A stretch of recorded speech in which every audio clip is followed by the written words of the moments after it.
What's up, NBA fan? What's up, all sports fans? This your boy JB, host of the Behind the Bench podcast network and channel, giving a shout out to the rest of the crew. Shad, Kelvin, Jermaine, KB Film Room, and Big Dog Talk Sports. That's right, that's right. For everyone who's tuning in, thank you for supporting Behind the Bench. Subscribe to the channel. Help make this show the best that it can be.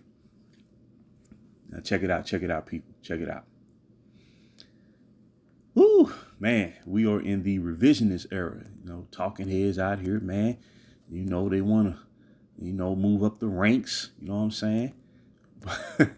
By trying to redefine history of the NBA. And within the past year or so, we've come across this common theme that was penned by the talking heads, man, that tried to propagate this agenda. And they coined this phrase, "We done with the 90s. We done with the 90s." And I want to talk about that for a minute, man. It's just a quick video, you know what I'm saying? And if you really go back to it, the main thing they try to emphasize is, 90s was the era of expansion, and the talent pool got deleted. Well, not deleted, but diluted. The talent pool became diluted throughout the NBA landscape. Now, I do remember this. I remember a lot of superstars who, dominated throughout the 80s. They insinuated that would be the case, the talent pool being diluted. But when you really go back and look at it, there were no superstars who were made available for NBA expansion. I remember the Orlando Magic were the teams that would represent expansion. What they're referring to that occurred during the 90s, its origins happened back in 1988 when the Charlotte Hornets and the Miami Heat were brought in as expansion teams. And then the next year, you had the Orlando Magic and the Minnesota Timberwolves. And what I remember is, number one, there were no superstars. And first of all, expansion during that time was actually a result of the growth and success of the league in terms of viewership, revenue, just the overall landscape of the league. So normally, when you're succeeding like that, what's the next thing that you pursue? You want to grow. You want to expand. Just like when someone starts a business and they begin to establish themselves, they want to expand, to gain more prominence, right? Okay. So expansion should not be looked at as a bad thing. It was actually a positive sign as to where the league was headed. Otherwise, they never would have posed the idea to expand. Because at the time you had like 24 teams, before that wave of expansion started. So you're really talking about the Charlotte Hornets, the Miami Heat, the Orlando Magic, the Minnesota Timberwolves. And then by 1995, they added the two Canadian expansion teams, the Toronto Raptors, who still exist today, and the Vancouver Grizzlies, who years later, around like the 2000s, they would move to relocate to Memphis, right? Okay, so you're really talking about from 1988 to today, 6 teams. You see what I'm saying? So it's not like, 20 teams were added over the course of the past 30 years. We're really talking about 6 teams. Okay. Second of all, they're doing this, and they don't really. The people who try to, downgrade or degrade the 90s era of basketball, they're really doing a disservice to the game itself. You know, the league started off with 8 teams, right? So at some point, over the years, it went from 8 teams to 24 teams by the 1980s. So what I'm saying is the league has expanded really since its inception. So that argument is really baseless, and it's really done so with the purpose of downgrading one Michael Jordan. But what I remember about the 90s, man, and like I said, the expansion teams like Miami Heat, Charlotte Hornets, they became playoff teams within like 3-4 years of existence. Well, if you think of it like that, that's just like a team starting over again right now, right? And they start through the draft and they try to rebuild themselves. And normally that's about a 4 or 5 year process. Look at Oklahoma City Thunder. Just look at them. 4 years ago, they was at the bottom of the standings, right? You know, around starting in 2021. 4 years later, they're NBA champions, right? So when you look at it in those terms, those expansion teams, they grew and improved pretty fast. Because what the talking heads won't mention is most of the top collegiate players in the nation were being drafted by those expansion teams. From, you know, like Ronnie Cycli, Steve Smith, players like that. They were picked up by, they was brought in by the Miami Heat, the Brian Shaws of the world. And they became a playoff team by 1992. Then Lonzo Mourning, Kendall Gill, Larry Johnson, they were all elite college level players when they entered the pro ranks. They got picked up and selected by the Charlotte Hornets. They became a playoff team for the first time around 1992. You know what I'm saying? After they brought in Alonzo Mourning. Then, of course, the Nick Andersons of the world, the Shaquille O'Neals of the world, the Penny Hardaways of the world. They were elite college players. You know, number one pick of the draft, Shaquille O'Neal. Number one pick of the draft, Larry Johnson. You see what I'm saying? They, Shaq, Penny, Nick Anderson, people like that were drafted by the Orlando Magic. And then Kevin Garnett's of the world, Isaiah Riders, you know, Stephon Marbury's, they were selected by the Minnesota Timberwolves. Now they didn't start to advance in the playoffs until about the late 90s. So really the top college players or high school players, in the case of Kevin Garnett, were being drafted by the expansion teams. Then in the case of the Orlando Magic, they was brought in, you know, they originated in 1989. And then they became a playoff team by 1993. They made the finals in 1995. So within 6 years of existence, they became a finalist. Right? They had the best. They had the best starting five in the league for like 2 years, 1995 and 1996. So by the mid 90s, the Miami Heat, they went from an expansion starting out to a team that won 61 games by like 1996, somewhere around there. They went to the conference finals in 97 and lost to the Bulls. So what I'm trying to say is those expansion teams, the Charlotte Hornets, the Miami Heat, the Orlando Magic, teams like that, they became better and more successful than many of the staple franchises of the 1980s. Like the Orlando Magic, by 1995, they were better than the New York Knicks. They were better than the Detroit Pistons, Boston Celtics, Indiana Pacers. You know what I'm saying? So now the only thing, the two Canadian teams, because everybody wanted to cash in on this expansion wave. I do believe the two Canadian teams were probably brought in about 5 years too soon. They probably should have waited till the beginning of the 2000s. But nonetheless, as far as the quality of the league, uh, it didn't compromise that reality. But what I loved about the 90's, man, what I love about the 90's is that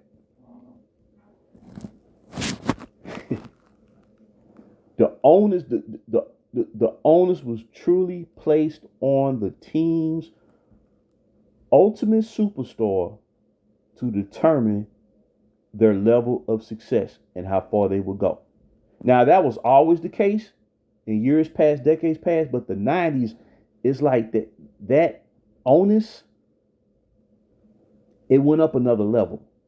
So therefore, when you tune in and watch the finals, like in 1991, Magic against Michael, 1992, uh, Clyde against Jordan, 1993, Sir Charles versus Jordan, and then 1994.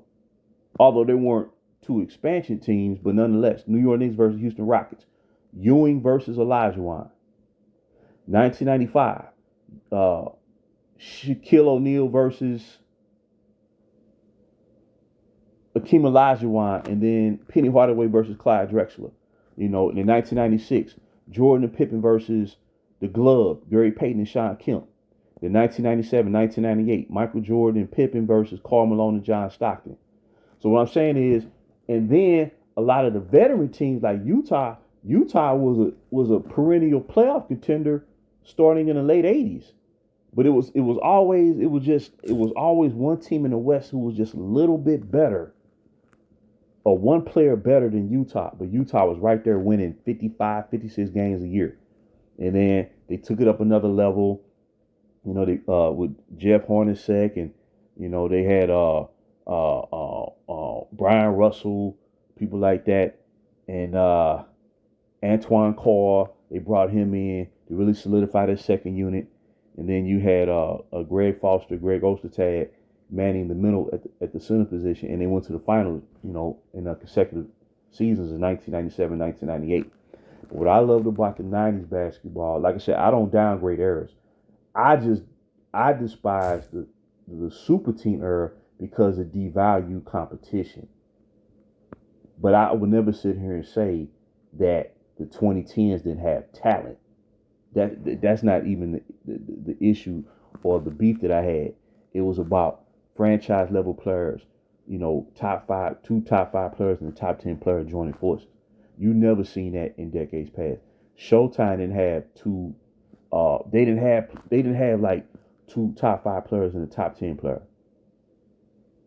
Because as talented as James Worthy was, Big Game James, he was not, according to the standards back then. Trust me, he was an all-star caliber player, but he was not viewed as a superstar. You know what I'm saying? He was like pretty much on average, he was the third player on the team on average. Now as Kareem got older on the back end, then they became the number two player. But Magic Johnson was always the leader, the driving force behind the team. Same thing with the Boston Celtics.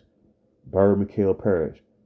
Robert Parrish was an all-star level player, one of the best players in his position, but he was not viewed as a top 10 player, nor Kevin McHale. So what I'm trying to say is the success of the 80's really, what is considered the beginning of the golden era of the league. It really set the stage for what we saw in the 90's, and the ratings skyrocketed with the presence of Michael Jordan, and just his level and commitment to winning and his will to win. His presence in the league caused all the other superstars to try to bring their A game. And to me, when you go into the finals, when you don't have a super team out there, you can feel the intensity. Like, man, who gonna outplay who? Man, I don't know. Is it gonna be Jordan? Is it gonna be Clyde? You didn't know going into it. You really didn't know. Contrary to what the nays and the says, try to convince the newfound fans of today, the Chicago Bulls were not the favorites in every final that they competed in. They were the underdogs in their very first final versus the Lakers in '91 because people figured the Lakers had that experience and Magic Johnson was still on top of his game. They weren't Showtime no more, but they kind of changed their style of play, but they were just as effective because they upset the favorite to win it all that year in Portland during the Western Conference Finals to advance to the championship round versus Chicago, where they lost to the Bulls in 5 games. When Jordan went up against the Bulls went up against Portland in '92, the odds were practically even because Clyde had a tremendous year that year. He was considered the Michael Jordan of the Western Conference for years, and he was runner up to Michael Jordan for league MVP honors during the '91-'92 season. So going into that game one, man, I'm telling you, people, the anticipation of nervousness by basketball fans leading up to that, because to me, there was more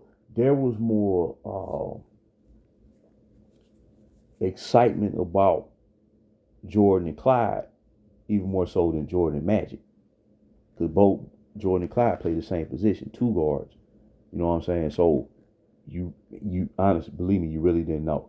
And then the 3-peat versus Phoenix, well, the odds were the Bulls weren't going, because we hadn't seen a team win 3 straight since the Celtics did it in the '60s. So the Bulls was a slight favorite, but Phoenix kind of had the momentum because Charles Barkley led them to the finals and he won MVP honors that year. And then in 1998, the rematch versus the Bulls had versus Utah after defeating them in the '97 finals. Utah was the favorite to beat the Bulls in '98 because they had beat the Bulls twice during the regular season. So really, only 3 times were the Bulls considered the favorite to win, and it's really because of Michael Jordan. Let's just be real about it. But what I love about '90s basketball, man, it was superstar. That's why you had so many marquee matchups then. And the way they promoted the games, Knicks versus Orlando, Ewing versus Shaq, or David Robinson versus Elijah Wan, or however you want to do it. You had so many great centers during that era.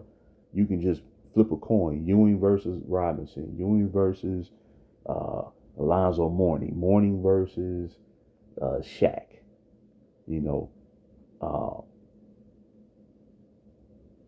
Phoenix Suns versus the Seattle Sonics. And then as the Lakers and teams like the Pistons were trying to rev up again, start rebuilding their teams, then here comes Grant Hill. You know what I'm saying? Then of course Kobe Bean Bryant, and then here comes AI Allen Iverson, Jerry Stackhouse for the Philadelphia 76ers. You had so much like elite college talent entering the pros, and that was another thing too. You had elite college talent, elite college players coming to the league at that time, and then they did open the door to allow the influx of high school players entering the pro ranks, but it was the elite of the elite high school players entering the pros. So even though they allowed high school players to enter the game without having to go to college, they weren't just allowing anybody to come up in there. You had to be the cream of the crop, the Kevin Garnett's, the Kobe's, you know what I'm saying, people, T-Max, people like that, Sean Kemp's. So what I'm saying is, man, the '90s, the popularity of the expansion team starting to grow. And as I always say, by 1993, the Charlotte Hornets, who was an expansion team, they was leading the league in merchandise sales. They were leading the league in merchandise sales more so than Chicago Bulls, who were the back-to-back champions, vying for their first 3-peat. And then Orlando Magics, they broke out with the pinstripe jerseys that other teams, would try to follow. The Pacers did it with their pinstripes, and the Bulls broke out with their pinstripes. Although, man, the Bulls pinstripes was off the chain, boy. God dang it. So you had so much flavor, man, and you had a lot of great shows on TV that covered the NBA, like NBA Inside Stuff, the commentators on top of that game, Steve Snapper Jones, Marv Albert, Mike Fratello, the the uh, the czar, the telestrator, you know what I'm saying? And then Dr. J would be part of the NBC crew, Bill Walton, because Dr. J had, recently retired, but he was such a prominent figure. They got Dr. J on board and Quinn Buckner. You have so many great NBA figures helping to deliver great commentary, man. And then, when Jordan retired in 93, Scottie Pippen, he did show his value as a player, man. And we were shocked that the Bulls won 55 games, but they maintained a championship core, and they brought in Kukoc. But nonetheless, they had a very successful season in terms of what most fans would expect out of them based on the fact that Jordan was no longer playing in the NBA at that time. So when he left, other players, other superstars felt they had a shot to win the title. That's another thing, too, because going into the 93-94 season, right after Jordan announced his retirement, the Phoenix Suns were favored to win the title that year because they just coming off a finals appearance, right? You still had Charles Barkley, the reigning MVP. And then you had the Dream Team, first-time NBA players represented, United States in Olympic basketball. That was huge, man, because the country was going through a lot of a social upheaval, in 1991 up until 1992, and that Dream Team, that brought the country together a little bit, man. I know I was caught up in it, because you don't want to see your country going through upheaval like that. But it was just a lot of great times in the 90s, man. And when Jordan came back and returned back in 95, man, that was like extra credit. It's like it got to the point, man, where people don't understand, man. We thought Jordan was never coming back, but you was always hoping he would come back. Even though if the Bulls won your squad, you knew Jordan was the guy. He was the best player in the freaking National Basketball Association. And when he returned back, man, it just seemed like it elevated the game again. Like it don't get me wrong, 94, 95, you saw quality play, you saw great competition, but when Jordan came back, you knew the stakes was high again, man. Cass was like, damn, this dude back. So when Orlando beat the Bulls in 95, they thought Jordan reign was over. See, and they was like, oh, Jordan, man, he passed his prime. It wasn't like when he came back, man, it was a given, that he was going to return back to his former stature as the game's best player. He had to regain that over the course of the next season. You see what I'm saying? Because quite as it kept, they was looking for the next Jordan before he retired in 93. That's how great he was, man, So when Penny Hardaway and Orlando beat the Bulls in 95, they were saying Penny Hardaway was the heir apparent. That's what they was calling the heir. When you start hearing the term heir apparent, they was applying that to Penny. Then you had so many great commercials by stars back then, man. The Nike Revolution commercials. There was a lot of players back then wearing them Nike Revolutions. Like when David Robinson entered the NBA, he got a lot of, the Admiral, he got a lot of commercials. And Patrick Ewing got a lot of commercials. And the famous commercial of Jordan and Bird, the McDonald's commercial, over the rafters, the top of the building and one, then the Be Like Mike commercials. Pippen had his commercials. Grandmama had his commercials. I'm telling you, man, you had great nicknames for players. The Glove, Rain Man, So all this talk about we done with the 90s, man, it's a bunch of hocus pocus. And it's really unfortunate and sad, But like I said, man, I love, where the NBA is at right now. I root for these young players out here because they are slowly but surely restoring the game because they're out there competing again. And I believe the NBA can achieve great things, but what you can't do, you can't tarnish the past. You can't trash the past because a certain guy ain't meeting the criteria that was established by the guy that they trying to really erase from history. You know, they not just trying to bring Jordan down, they trying to erase him from history. And they coming from all corners, man. They trying to do everything humanly possible, but it's not gonna work. Because he meant that much to the league, man. He meant that much to sport. You know. But you had amazing energy back then with basketball, man. And the NBA game helped. How can I say this, man? Like it shed light on the college game. Then it was like synonymous with each other, the NBA game and the college game, you know. So then you got Ray Allen coming out there. Ray Allen, Jesus Shuttlesworth, you know, big dog Glenn Robinson coming out of University of Purdue, you know, Corliss Williamson, you know, Reggie Lewis, you know. We can go on and on and on, man. So you was already familiar with those players coming out of college. So when they turn pro, man, it's like you kind of knew their game and what they can do. And they came in and made, for the most part, they made an immediate impact, man. So, nah, man, I would never trash that decade as I wouldn't trash the 2000s. I wouldn't trash definitely the 80s, the 70s, the 60s, the 50s. But they should replace We Done with the 90s, where it should be called We Celebrate the 90s, you know, because truth be told,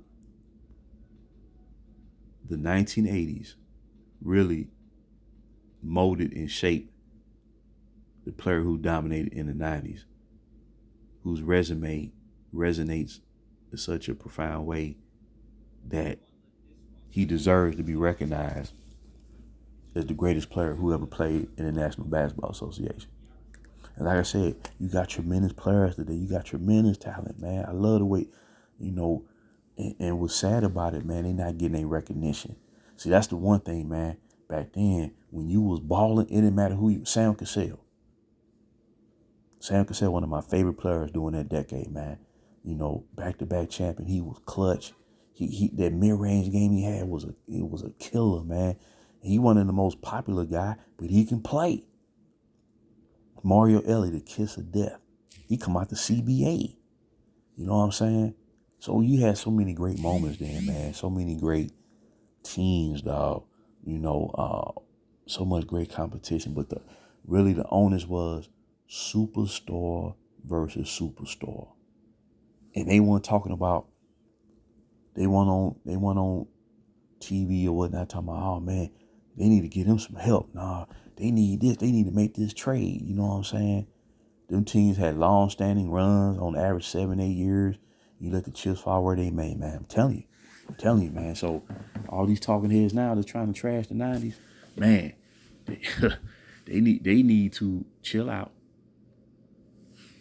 get out the way, and let the history speak for itself. You know, and as a lifelong NBA fan, I can sit here and tell you that them 90s was fire. Because when Jordan came back, he raised the stakes, dog. I'm telling you, when you played against him, you had to bring your A game just to be able to compete.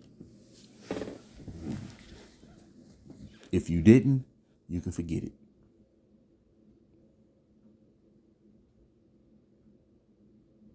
He can detect any weakness that you had in your game. And you can tell by the way, when he was on that court playing, you can tell he knew the weaknesses of his opponent. You can tell. You can tell. And that's why he wound up becoming a 6-time NBA champion in 8 years with no losses. Because theoretically, if he wouldn't retire, it's very feasible to conclude that he may have won 8 straight championships. It's very possible. But no, man, the 90s was great, just as the 2000s was great. Great decade, you know what I'm saying? And even during the super team era, man, we saw great moments. We saw teams break through that and win titles, you know, and we seeing it now in the 2020. So it's all connected with each other, and it all highlights the great history of this league from 1946 until the present day. So I just wanted to drop that gold nugget. Please leave your comments and thoughts. Until next time, this your boy JB for BTB Behind the Bench.